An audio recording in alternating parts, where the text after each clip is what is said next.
Ребят, мы продолжаем наши прогулки по жаркому, знойному Бишкеку.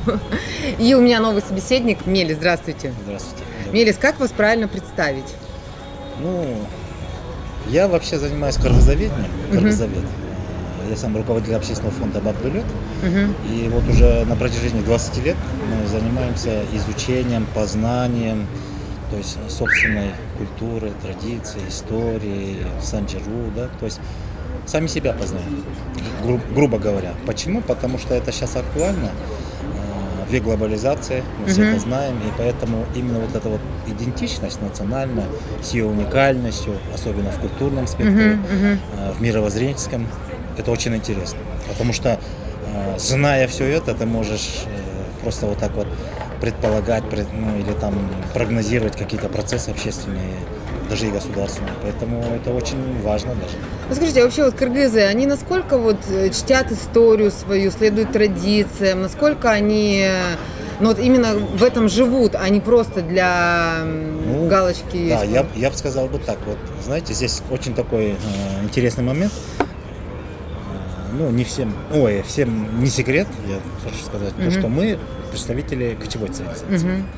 Но есть такая тенденция, что кочевая цивилизация уже изживает последние свои дни, поэтому все, кто бьет себя в грудь и считает себя кочевниками, в принципе, все уже осели, в том числе и мы.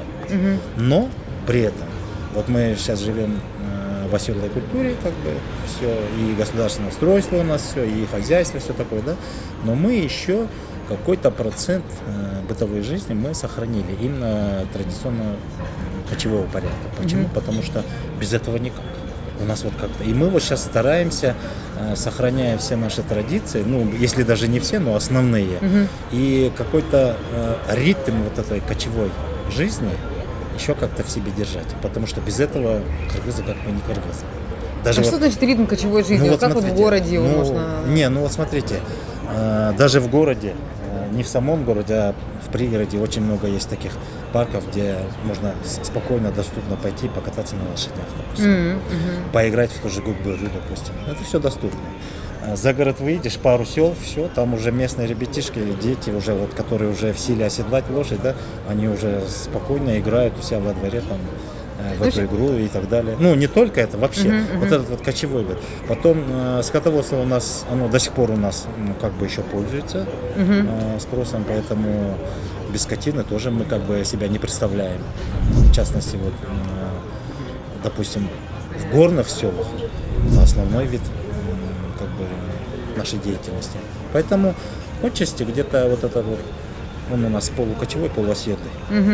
А давайте вот вопрос, который вы назвали политическим. Вот я тут Мелису вопросы свои он изучил уже.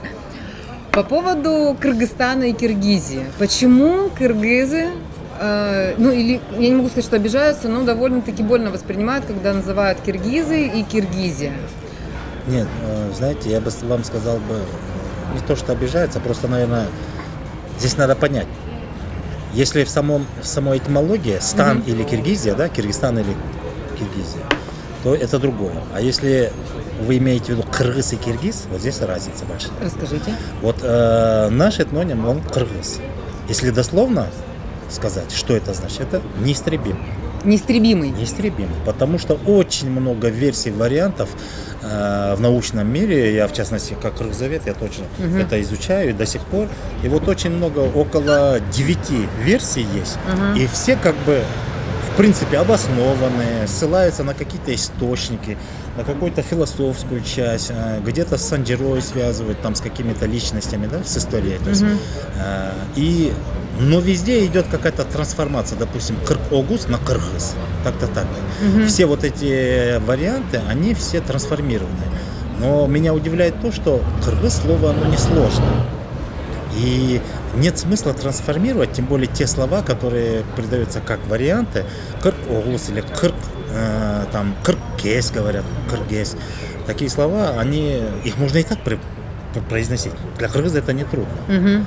А вот кыргыз, само слово, название, в прямом смысле, без никаких трансформаций, оно обозначает неистребимый. И в частности в Манасе, еще в нескольких фольклорах мы часто об этом слышим и читаем, и именно прямым текстом. Вот там в Манасе есть такие строчки, вот «Кырылган сайын кычаган», или там «Тюгонгон сайын тютөгөн». То есть сколько не истребляй, сколько не убивай, этот народ невозможно истребить. И вот так вот это, с этого все и начинается. И поэтому кыргыз это вот имеет такое значение. А слово киргиз на нашем же языке, оно имеет совершенно другое значение, и это даже более оскорбительно. Поэтому, когда вы мы можете слышим... сказать? Ну, киргиз это который, ну, невозможно воткнуть, вонзить, там, внедрить, ну, что-то такое. Ну, это... Не, в смысле, это прилагательное или... Да, это прилагательно. И кыргыз тоже прилагательно. Неистребимый. Нет, кыргыз неистребимый, а киргиз что означает? Тоже. Ну, тоже прилагательно, но означает совсем другое. Ну, если дословно, как вам сказать, особенность кыргызского языка, оно такое, что, можно так сказать, это, как вам сказать, это ему трудно донести. Буквально, если трудно до него прям достучаться, что-то такое. Акылна киргиз, сөзіне киргиз. Одно из значений, то есть это много. Ну, то есть это, конечно, такое не... В этом случае это оскорбительно, поэтому мы не одобряем это звучание. Откуда это пошло? Кыргыз? Ну нет, ну понимаете, это в советское время, вот есть же правило, ЖШ пишется через «и». Да, как бы упростили произношение. Вот это твердое такое произношение, оно как бы смягчить, что ли, чтобы более Да, чтобы нам, ну там, условно, нам, там, советскому... Да, вот и в советское время нас так и было название Киргизская ССР, Киргизия, киргизский народ и все так. Это как-то воспринималось. Но потом, когда мы уже приобрели независимость, когда начали изучать себя более глубже, более шире и так далее, потом уже осознали, что не совсем хорошее это звучание. А в плане Киргизия или Кыргызия или Кыргызстан, здесь другой вопрос. Здесь уже чисто политический. Потому что стан – это определенно местность, в которой обитают, да, или там, в которой находятся, что-то временное. Это вот. То есть это здесь, извините, подчеркивает именно кочевой характер. Не то, что кочевой, это скорее подчеркивает то, что временно пользование. Стан, стойбище. Ну так. А если будет кыргызская, почему у нас республика называется официально Кыргызская республика? Мы полностью познаем, что это наша территория, наша республика, наша земля, наше государство. Не Кыргызстан, а Кыргызская республика. Кыргызстан как бы опять это вот тот остаток в памяти советского периода. То есть правильно называть все-таки Кыргызская республика, в которой живут кыргызы. Да, мы сегодня себя так. Неистребимые. Да. Вот если описать кыргыза тремя словами, основные вот три характеристики. Это какой человек? Я бы сказал в первую очередь свободолюбивый, потому что у нас как-то в крови на генном уровне то, что это отпечаток именно кочевой цивилизации, вот знаете, не ограничиваться. Вот чем мы больше себя ограничиваем, тем кыргыз мучается больше. Это мы уже прочувствовали. Вот это вот ограниченность или, я не знаю, вот. То есть свободу мы любим по-другому. Это первое, я хотел бы сказать. Второе, скорее, просто наблюдая все эти периоды развития нашего, последних веков, можно сказать, что, наверное, кыргыз это тот, который не терпит несправедливости. Он ее прям, не терпит. Что там далеко ходить, если можно сказать о том, что у нас прошли 3 смены власти, именно революционного характера. Можно сказать революционного, хотя это ни в коем случае не революция, как бы переворот или что-то такое. Но самое главное, здесь народная сила, вот это, оно там глубоко где-то спрятано, и вот в какой-то период оно пробуждается и вот так вот, прям, я не знаю, прорывается сквозь желание разума. То есть разумом нам не понять в данный момент, потому что я вам расскажу один случай. Допустим, это было в 2010 году. Тогда был Бакиев при власти. И там был один, ребята рассказывают, знакомые, там, вы знаете, наши много в то время машины гонялись с Прибалтики. И один кыргыз там находился в тот момент. И по приезду он уже рассказывает.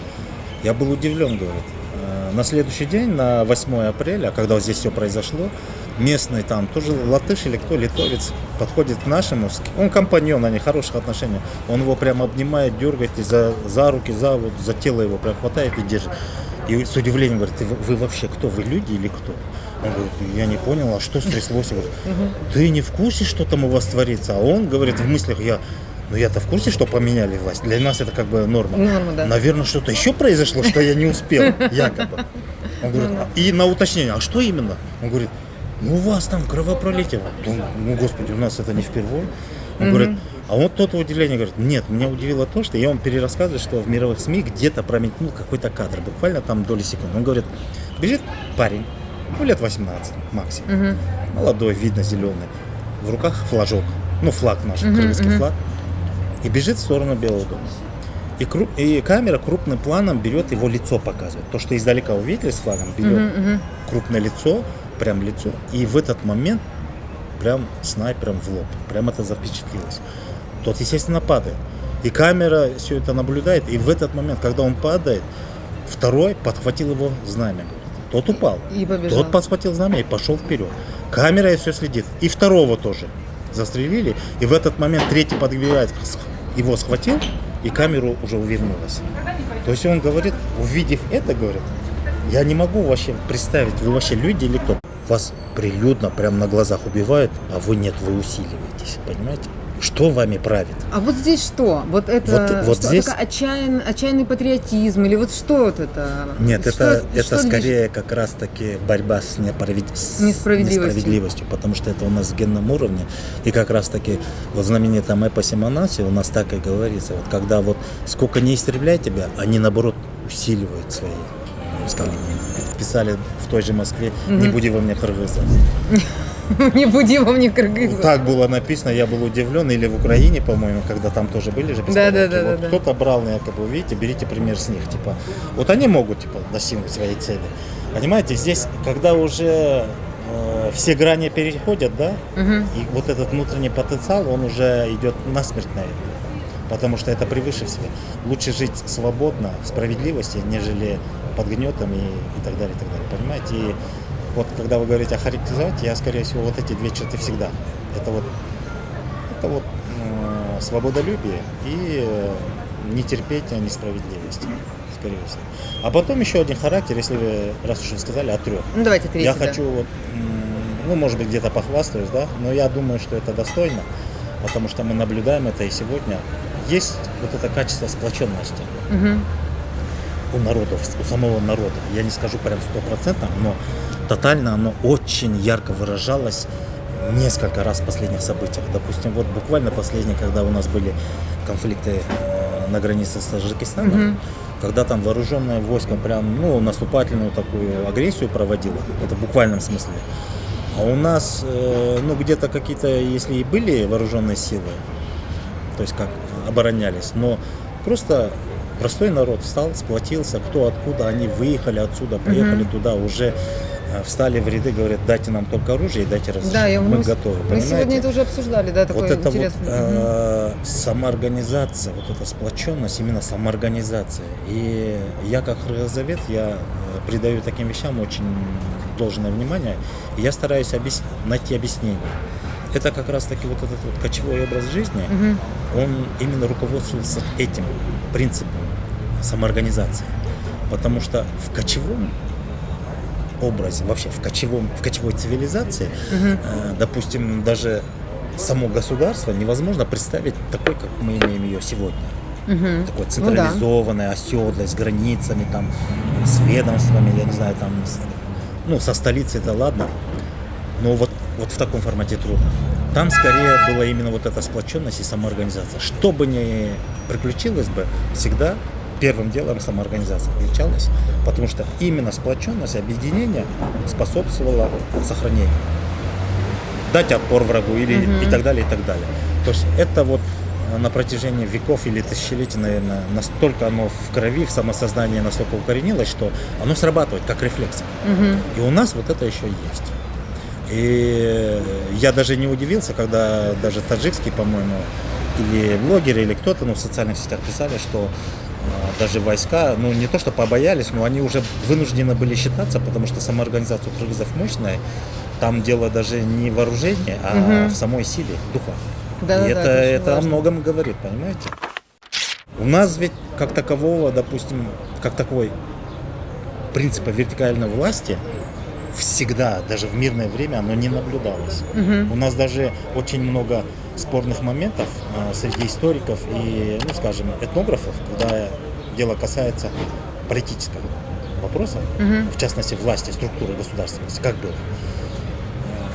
Есть такое мнение, что кыргызы как бы избирали хана, ну, правителя, только по случаю, если есть внешний враг.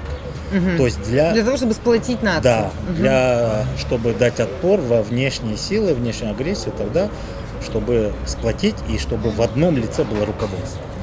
А в мирное время среди сами себя тогда не было нужды вообще этой вертикали и одной личности, которой мы все подчинялись. Потому что у каждого рода племени были свои бии, баш-бии, ну, грубо говоря, такие правители своих родов племен, которые, в принципе, правили достаточно. Между собой у них особого не было конфликта.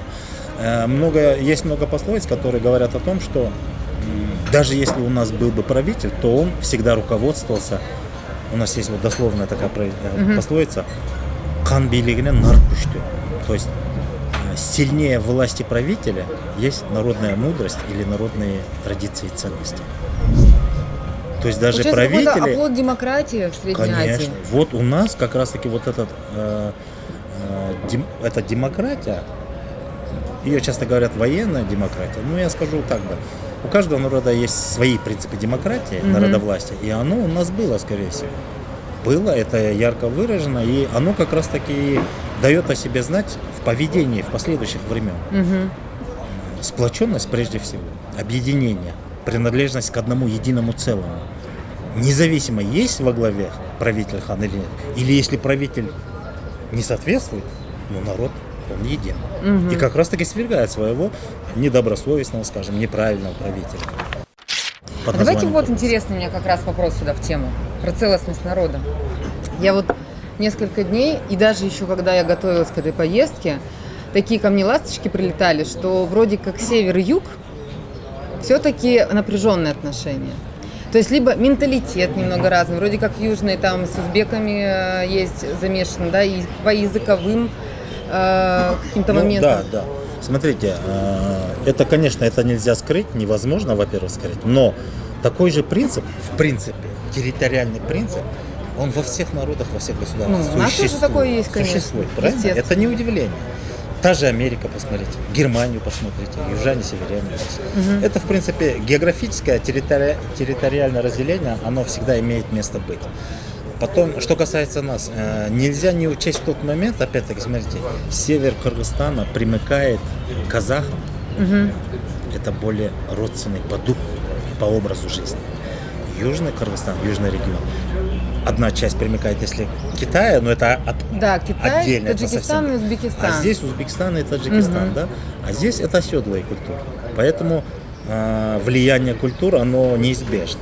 Где-то какие-то, ну, я не скажу, что разногласия, но такие, ну, как бы вам сказать, отличия есть в быту, в культурном аспекте, но это по мелочам.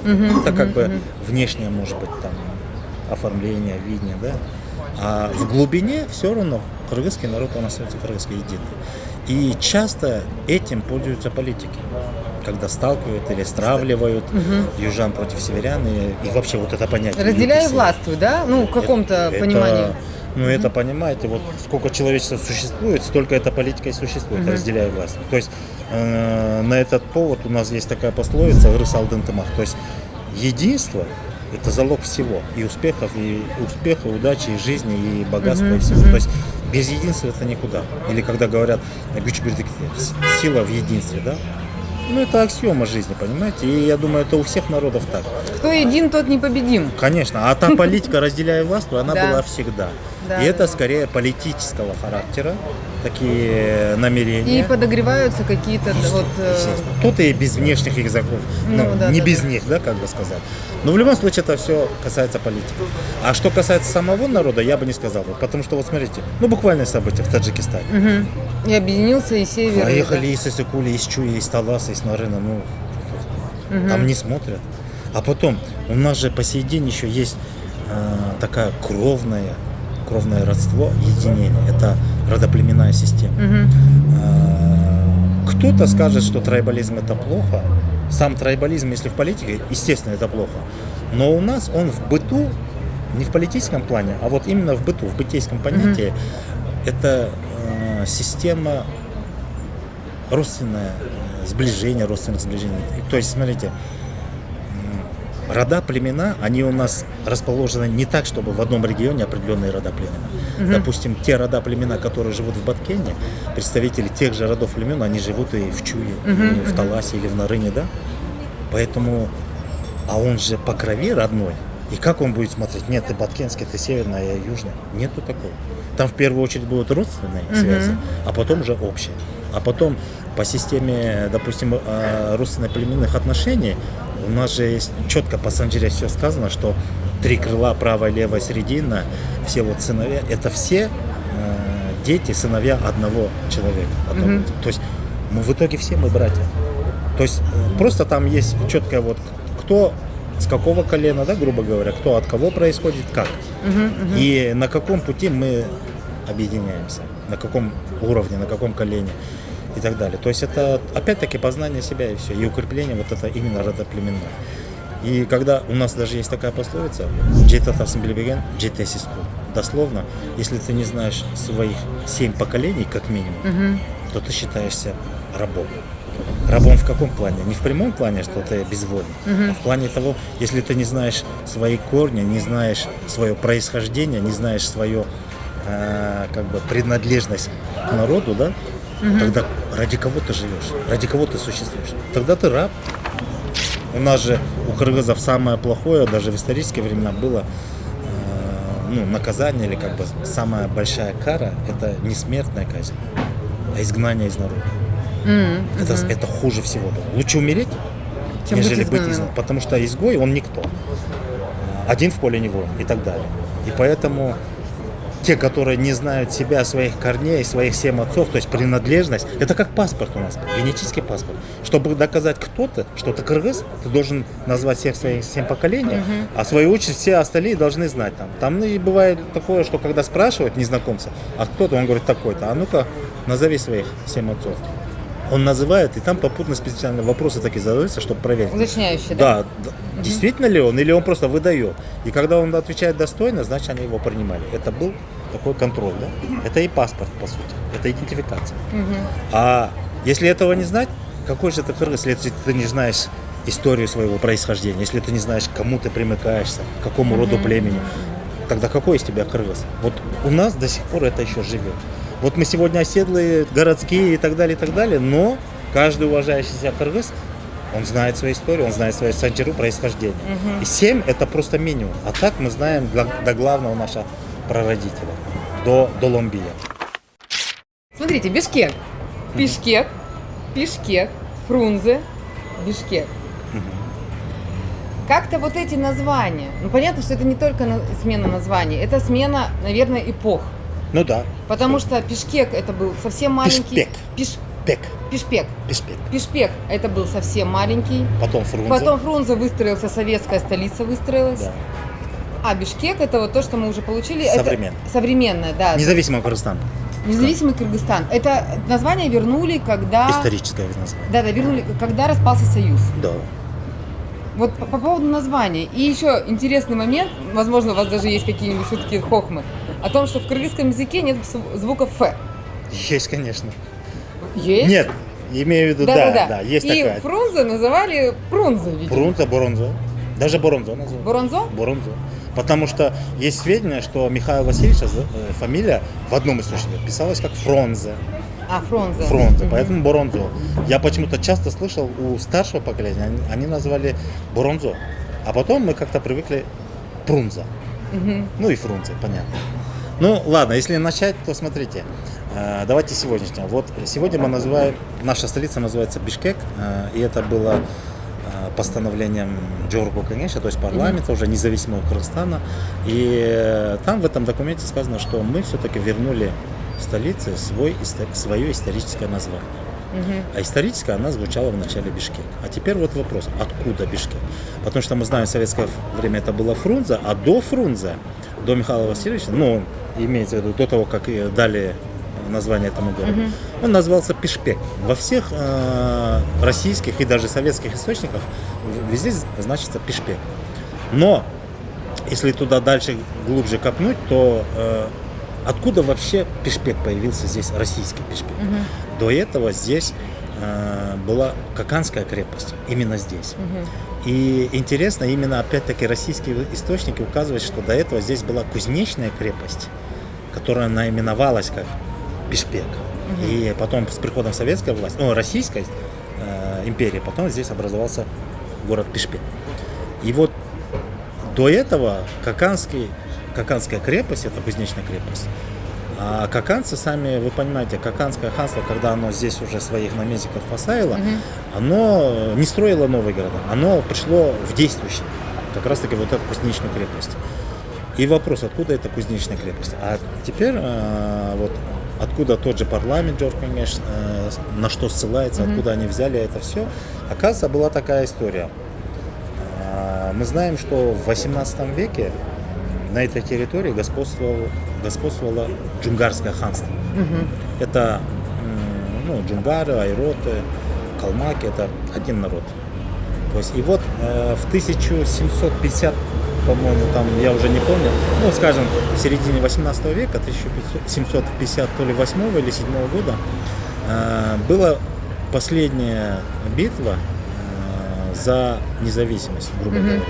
Если с точки истории сказать, то справедливо будет заметить, что Джунгарское ханство тогда воевало с двумя государствами. Это Российская империя, а с юга это была империя Цинь, Китай. То есть Джунгарское ханство было посередине. И в тот момент, когда и Россия, и Цинь объявила войну Джунгарскому ханству, на тот момент и кыргызы, и казахи были в подчинении у джунгаров. То есть эта территория была ихняя, но мы здесь жили. В смысле, наши предки, да? И тогда кыргызы и казахи в том числе, они, естественно, пользуясь случаем, они объявляют войну за независимость. То есть получается изнутри война, а тут еще в двух фронтах идет война. Оттуда Россия, отсюда Цинь, Китай. И вот тогда, если помните, у казахов был фильм «Кочевник» называется. Там историческая личность Аблай. Я слышала, но я, к сожалению... я к примеру говорю, Аблай, потому, вот у нас сидит за кадром. потому что это историческая личность. Он объявляет войну объединенных казахских племен против джунгаров тех же.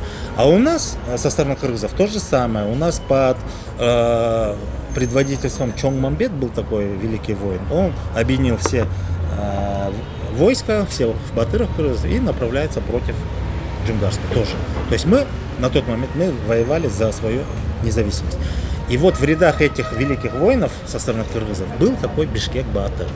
Его назвали Бишкек и по образу вот этой палочки, которая сбивает кумыс. Потому Бишкек, что, как вы говорили мне ранее, многие имена производные от У кыргызов вообще много имен, человеческих имен, связаны с какими-то, допустим, есть Кылыч, Найза, там, то есть с орудием или труда, или с вооружением, да? Имена. Кылычбек, Найзабек, там, я не знаю, много очень. Поэтому это неудивительно. И вот одного из героев звали, Батыра звали Бишкек-Батыр. И там, я вкратце скажу, Бишкек-Батыр, он участвует в этой битве. И на самый момент, ключевой момент, когда с двух сторон два фронта ведут усиленную борьбу, а внутри идет как бы восстание, да, гражданское, потому что мы в подчинении были. И казахи и кыргызы, объединившись, они изнутри начинают бой, войну. И саму столицу, которая находилась в Кенес-Анархае, это в нынешнем Казахстане, там была ставка, главная ставка, то есть штаб Джунгарского ханства.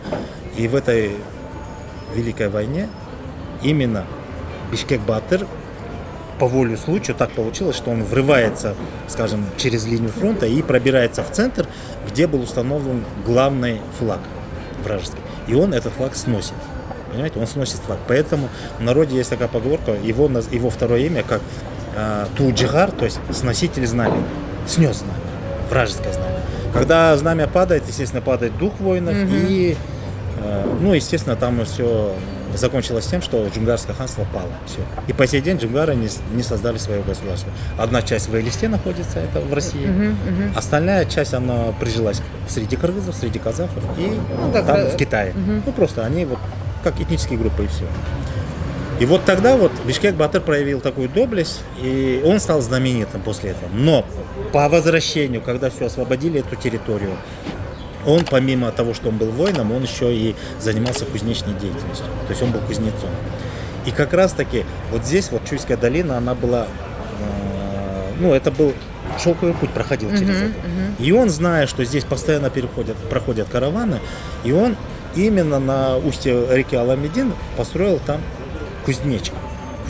кузню, да, скажем, и обучал молодых ребят вот этому делу, да, и то есть это настолько так широко распространилось, и все начали поговаривать, это бишкекская кузня.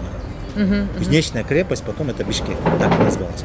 Потом, когда эта кузня настолько начала развиваться дальше, потом караваны приезжали, здесь начали строиться, ну, грубо говоря, кервен-сарай или караван-сарай, когда могли остановиться там, да, на ночлег, переночлег, там, поесть и так далее, и так далее. То есть, ну, такой вот сервис начался здесь развиваться. Тем более это караванные пути.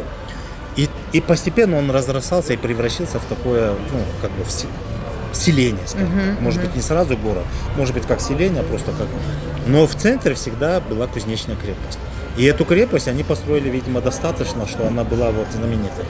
Потом, после уже, когда здесь уже настолько все развилось, потом приходит уже власть Каканского ханства, и когда северных кыргызов нужно было здесь уже управлять, необходимо было управлять, потом наместники заселились в этой крепости и назвали ее по имени того, кто его это как бы создал, да, и Бишкек. А потом, когда Каканское ханство развалилось, когда царская Россия пришла, то есть когда мы примкнулись к царской России, этот маленький городишко, эта крепость называлась уже в двух обозначениях: или Кузнечная крепость, или Бишкекская крепость. И все, потом пришла российская власть, установила здесь Бишкек. Так как Бишкек, ну, видимо, было проговаривать трудно, или как-то какие-то переводные там неправильно были переводы, и вот обозначилось как Бишкек. И все. А потом советская власть Фрунзе, потом, когда дело коснулось исторического названия, все превратилось в Бишкек. Вот такая вот вкратце история. А если современный Бишкек? Вот мы сейчас с вами за кадром немножко говорили о том, что вот в России есть культ столицы. То есть столицу все жутко ненавидят, но все хотят там жить, потому что... Ну, столица, она то столица, да, она, естественно, там много денег, естественно, там много возможностей. Всем кажется, что там все невероятно счастливые и богатые, хотя это не так, конечно. Там много несчастных и одиноких людей. Но дело не в этом. Все равно есть ощущение, что переехав в столицу, ты будешь сразу по-другому жить. Да. И поэтому... Кто не может переехать, ее ненавидит, кто может переезжает, ее ненавидит. Вот. Но все-таки культ столицы у нас есть. Ну, есть это во всех государствах. Да. Что со столицей в Кыргызстане, с Бишкеком? Все-таки вот у меня сложилось впечатление, что здесь нет культа столицы. Ну, я не сказал бы, что прям ярко выражается вот этот культ, но отчасти есть. Почему? Потому что все-таки какая-то часть с регионов все-таки стремится попасть сюда, в Бишкек, потому что ситуация такая экономическая, социально-экономическая, она у нас в стране очень, грубо говоря, плачевная. Поэтому здесь более-менее где-то можно найти работу и так далее, и так далее. Вот какая-то молодая часть подрастающего поколения, она старается все-таки перебираться в столицу. Но сейчас в последнее время есть такая тенденция, что больше стали, нежели в Бишкек тянуться, стали тянуться уже в миграцию внешнюю. То есть в Россию, за рубеж, да. Есть и такая картина. Поэтому то, что вы говорите, я прям не вижу такого культа. Может быть, этим сказано. Но с другой стороны, я бы сказал, что мы вот уже в независимом Кыргызстане прожили уже около 30 лет, вот в этом году 30-летие. уже достаточное количество нашего общества, да, определенная часть общества уже поняла, что, в принципе, хорошо жить можно везде. Ну, То да. есть, если создать достойные условия, если, обеспечить тем же самым комфортом, где-то там и в горах, можно и там прекрасно жить. Сейчас уже, я так считаю, что кыргызское общество уже поняло, что ты сам кузнец своего счастья. Если ты работаешь, если ты умеешь зарабатывать, если ты сам себя обеспечиваешь, то ты проживешь. Вот что интересно, да, может быть даже и обидно, но я думаю, опять-таки это где-то объясняется тем, что нашим волевым характером, что мы уже не полагаемся на власть в основном. Мы полагаемся на самих себя. Вот кто-то поедете где-то там за город, где-то в регионах, если вы выедете, я уверен, что вы обязательно столкнетесь с какими-то хозяйственными фермами, такими шикарными, которые есть и благоустроенные, там, комфортные условия, те же самые узлы и так далее, где-то там в горах. Почему бы и нет? Можно и там жить. Главное, если ты трудяга, если ты умеешь работать, пожалуйста, почему бы и нет? Не обязательно тянуться в Бишкек. И где-то, я думаю, что определенная часть уже это осознала, и поэтому такого рвения, по-моему, нет. Так, давайте мы будем потихонечку заканчивать, и у меня последний вопрос. 3 пункта, которыми гордится кыргыз. Предмет национальной гордости. Я не знаю, это может быть какое-что. Национальное блюдо, Да. национальная игра, я не знаю, пик Ленина. Чем мы гордимся? Да, чем вы гордитесь? Что является предметом национальной Вот гордости? скажите, смотрите, я бы в первую очередь сказал бы, лично это мое мнение, конечно, я не скажу, что все Вы кыргызы. можете за себя, возможно. Да, это лично мое мнение. Допустим, первое, что сразу на ум берется, это, допустим, это наше достояние Манас. Мы об этом сегодня, кстати, не говорили. Манас это не просто искусство, это не просто творчество, это не просто сказительство, это что-то сакральное, нечто большее. Это даже сегодня наукой невозможно объяснить некоторые вещи, так сказать, феномен Манаса. Вот буквально приведу один пример. В прошлом году, в ноябре или в ноябре, по-моему, месяце, один монастырь, известный достаточно такой, Дёля Цадык, он, как бы это правильно выразить, он постарался внести сказительство Манас в книгу рекордов Гиннесса. То есть официально подали заявление, там у них определенные требования есть, и они выполнили все это требование, и прилюдно, чтобы и комиссия там была создана специально, международная. В общем, он бесперестанно 14,5 часов сказывал этот Манас. А что такое? Что это такое? Это как? Манас это не читают, его рассказывают.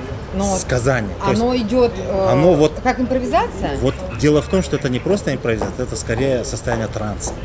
То есть человек разумный просто не в силе такой объем информации, такое количество времени неперестанно передавать. И все были свидетелями того, потому что это транслировалось онлайн на всю республику. Самое удивительное, я просто привел некие аналогии. Вот просто вы представьте себя, просто как человек, 14,5 часов. Вы можете, не двигаясь на одном стульчике, просидеть? Я думаю, Это будет очень сложно. тяжело. Это очень тяжело. Это В моем первое. случае это будет невозможно. Первое. Второе. Вы можете 14,5 часов что-то произносить, говорить, не переставая. Это даже физически. Но это физически будет очень Это тяжело, очень конечно. сложно.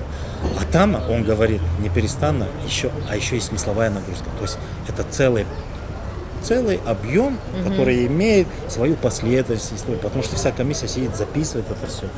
И там такое было интересное условие, что значит не перестану. Если человек, сказитель, на 7 секунд прерывает, То это все то это все, остановился.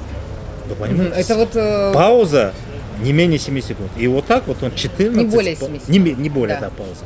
14,5 часов. Это Манас.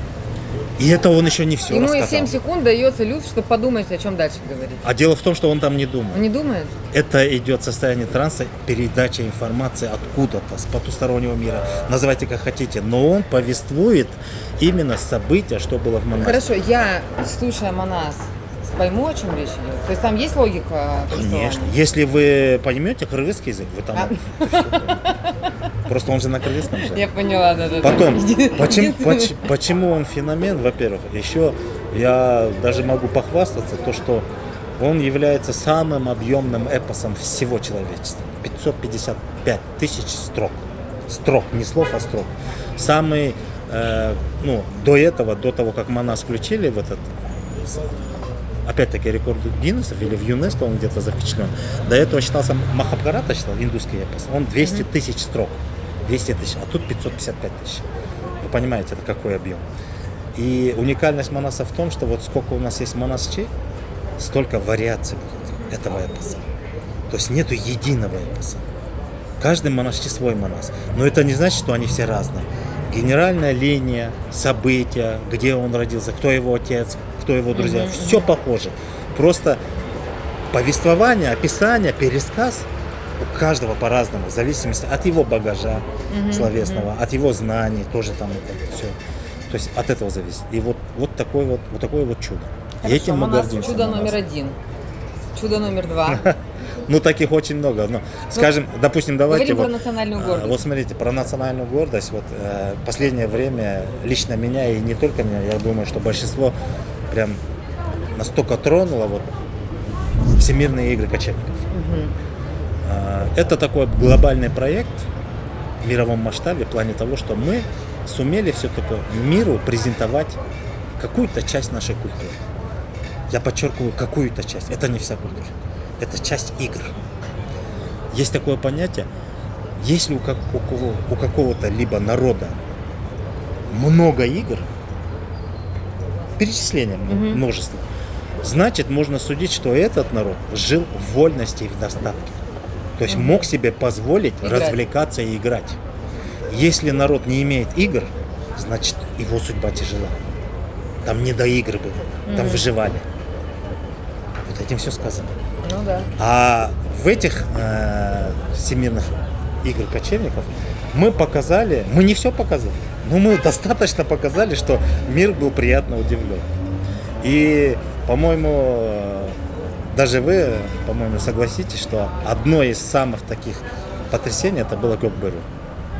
Кокберу это действительно... Я была потрясена, когда увидела, даже в Инстаграме. Это такая игра, это Да. невозможно описать. И уникальность в том, что эта игра, она же не просто вот как в лиге каких-то спортивных игр, что там, Там ее играют в любом селе. Любые дети, подростки, которые уже могут оседлать, они способны, они играются. Единственное, когда идет в ход правила, какие-то стандарты уже, таких как игр, да, там есть уже определенные правила, но они не особо сложные, там просто их усваивают, и все, и играют командно. А у нас же есть несколько разновидностей этой игры. Здесь мы как бы презентовали только командную игру, как спортивную, а у нас есть, допустим, аламан, когда там неограниченное количество участников, и каждый за себя. Или команда, несколько команд одновременно играют. То есть есть несколько правил, и это все в быту спокон веков было и есть, и до сих пор есть. И самое интересное, вот философия игры, да, все говорят, что насколько кыргызы, как они относятся к животным. Бедного там козла вот так вот убить, да. Да, Ну, это знаете, очень гуманно. во-первых, то, что сейчас вся эта игра происходит с козлом, это последующее время. Вообще сама игра называется Кокберу же. Кокберу это называется, это волк. То есть раньше с волком играли. А вот теперь меня это очень заинтересовало, откуда это все произошло. Меня история сама заинтересовала. Как начали наши играть в эту игру, что связано с волком. Оказывается, история такова. В мирное время все подростки, которые могли уже оседлать коня, они специально проходили такую школу, верхом они пасли стада, овец там, или тех же лошадей, специально на специальных стойбищах, вдали от сел, допустим. И там, понимаете, не было такого, что каждый день вывозили, потом в сарай загоняли. Это все вот так вот. Выгнал, там через 2-3 дня вернулся, там запасом набрался и обратно ушел. И вот так вот. Ну, как вахтовка. И вот так вот молодые ребята, они выезжали вот так вот в мирное время. И когда волки нападали на стада, в частности на овец, Ему надо было... нужно было их изгонять. Да. И вот тогда вот молодые парни, духовитые, верхом на лошадях, силой, массой, они гнали этих волков. не убивали, Ну, гнали. смотрите, вот гнать, ну, в игре же есть элемент, когда он подхватывает. Вот я вам сейчас скажу, Давайте. смотрите. Кто-то, я читал, кто-то говорил, что раньше волков забивали, убивали, а потом его играли с ним.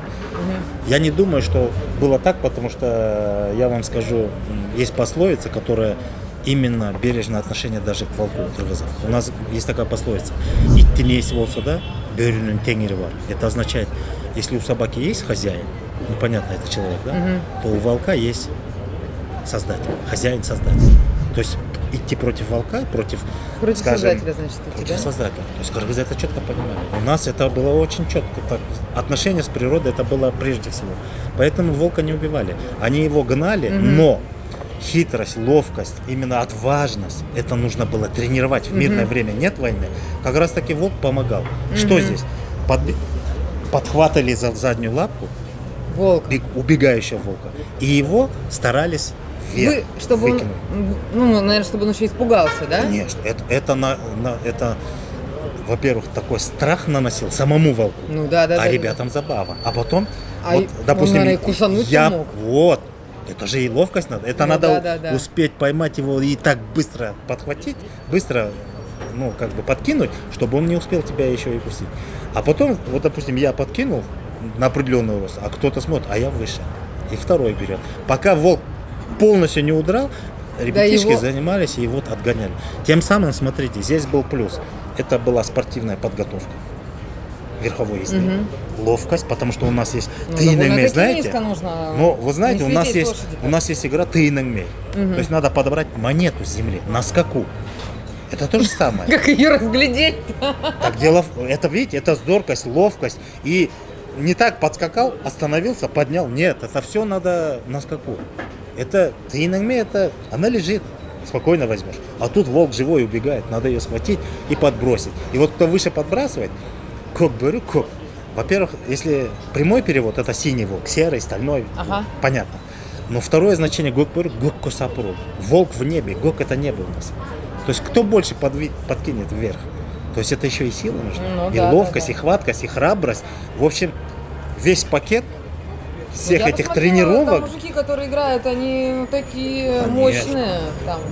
Нет, вы знаете, вы даже удивитесь. Может быть, в одеянии они такие, а так они все худые. А, да? Они все худые и В жилистые. одеянии выглядят Про- очень такими. Просто я по фотографиям. там нужна такая сила, там именно вот это вот, как бы сказать, жилистость нужна. Ну, понятно, да. Потому что удержаться в седле, если ты массой Кстати, более тяжело 100 килограмм, да, свою тебя и еще лошадь массу, тебя да. еще не выдержит. Да. Ты должен быть легким, но жилистым и настолько сильным. Так, Кокбуру, мы с вами обязательно еще встретимся и снимем вот такое кино. Я уже хочу. Третья гордость. Вот лично для меня все-таки гордость – это вот наши традиции. Те традиции, которые тысячелетиями, веками хранились, и до сих пор мы, если не скажу, что все придерживаемся всех их, но, по крайней мере, мы знаем и философию, и предназначение, и насколько это влияет, и для чего это самое главное. По сути, традиция это и есть, главным образом, можно сказать, это правило жизни. У каждого народа есть свои традиции. Традиция это и есть правила жизни определенного народа. И если какой-то народ соблюдает, сохраняет свои, чтит свои традиции, то он, можно сказать, что он обеспечивает жизнедеятельность этого народа, как единого целого организма. Если же он теряет эти традиции, если он не придерживается, то он впоследствии сам исчезнет как народ, ассимилирует или еще деградируется, я не знаю.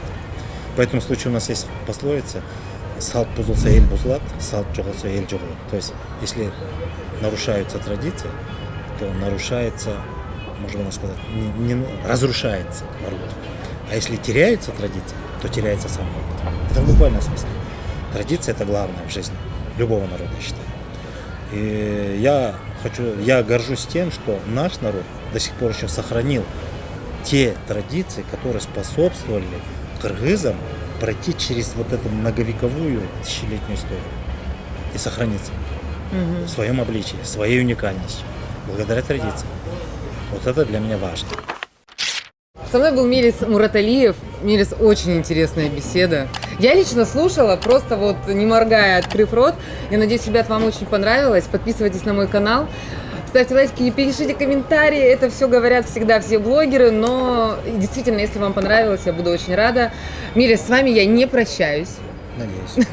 Мы с вами обязательно еще встретимся. Я обязательно вернусь в Кыргызстан, и мы сделаем много хорошего кино. Будем продвигать культуру кыргызов, потому что она мне уже очень нравится. Спасибо. Спасибо вам большое. До свидания.